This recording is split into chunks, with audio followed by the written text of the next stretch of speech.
Ada potensi gempa megatrust kekuatan magnitudo 8,8 dengan tsunami dahsyat. Indonesia diduga berada pada daerah gempa bumi megatrust pada rangkaian Ring of Fire, yang merupakan rangkaian gunung berapi dan situs aktif seismik aktif yang membentang hingga Samudra Pasifik sepanjang 40.000 km. Ini bukan menakut-nakuti. Fakta ada potensi megatrust secara ilmiah sudah sering disampaikan Badan Nasional Penanggulangan Bencana atau BNPB. Megatrust adalah gempa bumi interlempeng yang paling kuat di planet bumi, dengan besaran momen dapat melebihi 9 magnitudo yang diduga ada di selatan Jawa.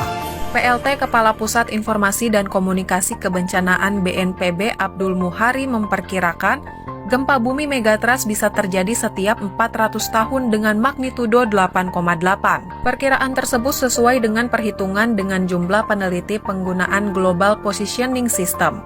Bumi kita bergerak dan pergerakannya itu bisa dihitung dari GPS. Pergerakannya ini kemudian kita estimasi sampai maksimalnya.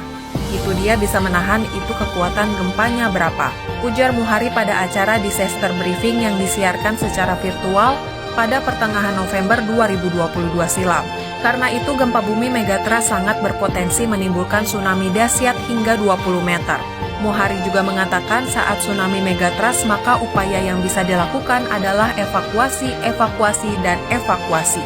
Pembelajaran pasca gempa besar dan tsunami Jepang 2011, tidak ada struktur pun yang dapat menahan gelombang tsunami, apakah itu struktur baja, beton, atau vegetasi sekalipun. Begitu juga pengalaman gempa megatrust Aceh 2004 silam. Kawasan berdampak hingga mencapai 3 km dari laut ke daratan. Sedangkan Muhammad Sadli, Deputi Bidang Geofisika BMKG menuturkan, info tentang gempa bumi megatrust tersebut sifatnya hanya potensi, bukan prediksi. Karena kita tidak ada yang tahu kapan gempa bumi megatrust tersebut dapat terjadi. Wilayah yang berpotensi terjadi gempa bumi megatrust di Indonesia adalah subduksi Sunda yang meliputi Sumatera, Jawa, Bali, Lombok, dan Sumba. Kemudian subduksi Banda, subduksi lempeng laut Maluku, subduksi Sulawesi, subduksi lempeng laut Filipina, dan subduksi utara Papua. Subduksi merupakan jalur zona pertemuan antara lempeng tektonik. Kedalamannya terbilang dangkal, yakni kurang dari 50 km. Selatan Jawa memiliki 2 segmen megatrust, yakni segmen selatan Jawa bagian barat dan segmen selatan Jawa bagian timur. Kita punya 2 segmen selatan Jawa bagian barat dan selatan Jawa bagian timur. Kalau dia dipecah, satu-satu yang barat itu 8,8 magnitudo, yang timur itu 8,9 magnitudo. Kalau dipecah langsung itu sekitar 9,1 magnitudo, ungkap Abdul. Informasi yang kurang mencukupi membuat Abdul tidak dapat menarik kesimpulan kapan gempa megatrust tersebut akan terjadi. Namun catatan terakhir menunjukkan gempa megatrust selatan Jawa terakhir kali terjadi pada 1818.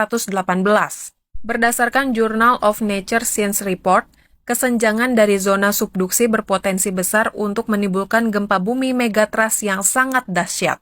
Potensi gempa bumi megatrust ada di wilayah subduksi sepanjang batas wilayah Indonesia ini disebut sebagai penyebab potensi terjadinya gempa bumi. Sedangkan dalam sebuah penelitian, Aam bersama sejumlah ahli kegempaan seperti Dwi Korita Karniawati, Tato Kyati-Mantoro, Daryono dari Badan Meteorologi, Klimatologi, dan Geofisika, Rahma Hanifah dari Badan Riset dan Inovasi Nasional, Sri Widiantoro dari Institut Teknologi Bandung, Nicholas Rawlinson dari Department of Earth Sciences University of Cambridge menyebut peristiwa megatrust di selatan Jawa tersebut dapat menyebabkan tsunami hingga setinggi 34 meter.